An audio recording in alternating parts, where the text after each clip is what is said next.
Hello everyone, welcome back once again to the Tech Hub Guide channel. In today's video, I'll guide you step by step on how to set up ETA VPN to improve your privacy and enjoy a more stable connection while browsing online. This app also adds an extra layer of security to your internet activity. Before we get started, if you are new here, make sure to subscribe, like, share, and leave a comment so you don't miss any of my future videos. Now let's get started. First, open any web browser on your device like Chrome, Firefox, or Safari. In the search bar, type sshudp.online and open the official website from the search results.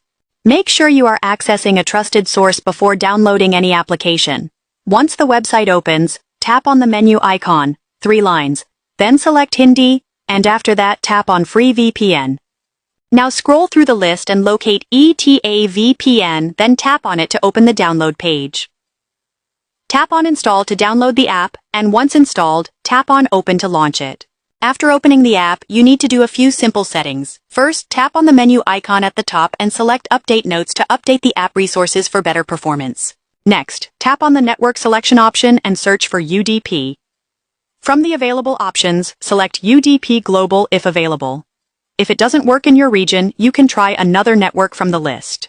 After that, tap on the Server Selection option. You can choose a server manually or leave it on auto-select so the app can automatically select the best server for your location. Finally, tap on the Start button to begin the connection. As you can see, it connects successfully. That's how you can set up ETA VPN to improve your browsing experience. Thanks for watching today's tutorial. See you in the next video.